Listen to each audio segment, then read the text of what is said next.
Assalamualaikum warahmatullahi wabarakatuh. Saya Nafisa Idatul Maula, NIM 18205-117. Saya di sini akan menjawab beberapa pertanyaan dari Pak Ridwan guna memenuhi tugas akhir mata kuliah Manajemen Pembiayaan Bank Syariah. Soal yang pertama, pengertian pengawasan aktif dan pasif. Pengawasan aktif adalah pengawasan yang dilakukan secara langsung dari pegawai pengurus pembiayaan maupun pejabat yang terjun langsung kepada nasabah untuk melihat perkembangan usaha nasabah atau mudharib. Dengan memberikan bantuan manajemen, memberikan dorongan serta memantau alur yang diberikan. Sedangkan pengawasan pasif yaitu pengawasan yang dilakukan melalui laporan-laporan tertulis yang dilakukan di dalam laporan keuangan, neraca dan laporan laba rugi, laporan penyaluran keuangan dan sebagainya. Karena pegawai tidak terjun langsung ke lapangan, maka pengawasan dilakukan dengan dua aktivitas, yaitu melakukan peningkatan analisa kredit melalui pemeliharaan rekening dan administratif pembiayaan serta pembuatan kartu untuk nasabah agar pegawai dapat melihat debitur tersebut menggunakan atau tidak setiap bulannya. Soal yang kedua, jelaskan downgrading risk, dampak dan cara meminimalisirnya. Downgrading risk merupakan resiko yang timbul akibat menurunnya tingkat kepercayaan para pemangku kepentingan yang bersumber dari persepsi negatif terhadap bank. Dampak dari downgrading risk bagi pembiayaan bank yaitu bisa berpengaruh pada tingkat keuntungan yang diperoleh oleh bank dan likuiditas karena menurunnya tingkat kepercayaan masyarakat atau nasabah sehingga berimbas pada pembiayaan yang ada di bank tersebut. Untuk meminimalisir hal tersebut, pihak bank mengharuskan bank syariah untuk berhati-hati dalam menjalankan bisnisnya agar prinsip syariah yang dianut tetap seimbang dengan tujuan bisnis yang akan dicapai secara bersama-sama sehingga tidak menimbulkan publikasi negatif yang berdampak kepada penurunan rating pada bank tersebut. Soal yang ketiga yaitu jenis-jenis pembiayaan dan prosesnya. Jenis-jenis pembiayaan sindikasi di sini ada 3, yaitu yang pertama lead syndication, yakni sekelompok bank yang secara bersama-sama membiayai suatu proyek dan dipimpin oleh satu bank yang bertindak sebagai leader. Modal yang diberikan oleh masing-masing bank dilebur menjadi satu kesatuan, sehingga keuntungan dan kerugian menjadi hak dan tanggungan bersama sesuai dengan proporsi modal masing-masing. Yang kedua, klub deal, yakni sekelompok bank yang secara bersama-sama membiayai suatu proyek tapi antara bank yang satu dengan bank yang lain tidak mempunyai hubungan kerja sama bisnis dalam arti penyatuan modal kerja. Masing-masing bank membiayai suatu bidang yang berbeda dalam proyek tersebut. Dengan demikian, masing-masing bank akan memperoleh keuntungan sesuai dengan bidang yang dibiayainya dalam proyek tersebut. Jadi, hubungan para peserta sindikasi ini hanya sebatas hubungan koordinatif.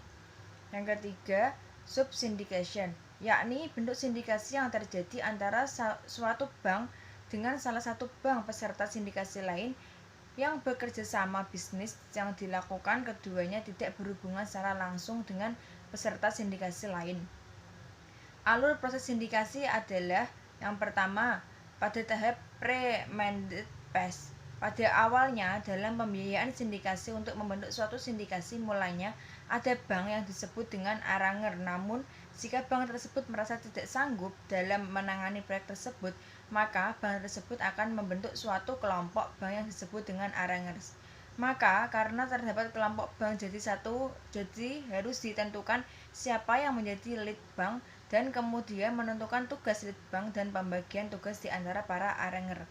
Kemudian, offer disampaikan oleh arranger berupa offer dokumen kepada debitur dan jika menurut debitur, namun jika debitur yang menghubungi atau mencari bank yang tersedia untuk menjadi arranger terhadap proyeknya, maka debitur yang mengeluarkan offer dokumen. Jika bank bersedia, maka bank memberikan accentage kepada debitur, kemudian arranger atau meminta debitur untuk mengeluarkan mandat agar dapat membentuk sindikasi. Akan tetapi sebelum debitur mengeluarkan mandat, sebaiknya melakukan negosiasi terlebih dahulu.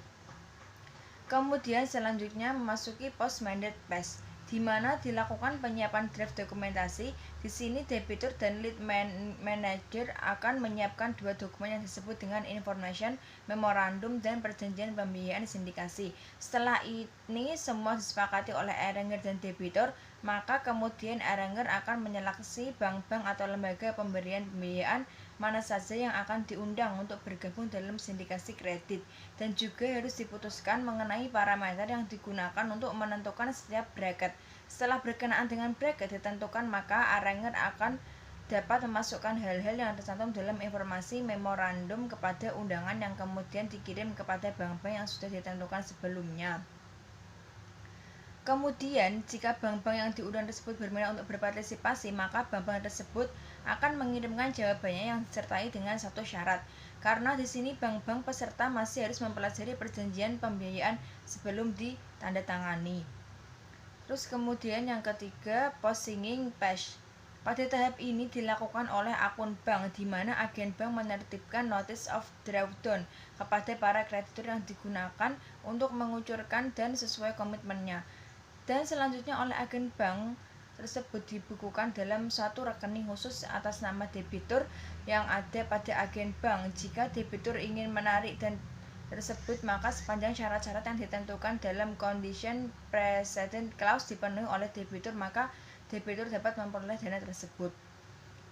Soal yang keempat yaitu kewenangan Badan Atribes Syariah Nasional atau Barsana diatur dalam pasal 1 Peraturan Prosedur Atribes Syariah Nasional Barsyanas, yakni yang pertama, menyelesaikan secara adil dan cepat sengketa muamalah perdata yang timbul dalam perdagangan keuangan, industri, dan lain-lain yang menurut dan peraturan perundang-undangan dikuasai sepenuhnya oleh pihak yang bersengketa, dan para pihak sepakat secara tertulis untuk menyerahkan penyelesaiannya kepada Atribes Syariah Nasional atau Basyarnas sesuai prosedur Badan Atribes Syariah Nasional.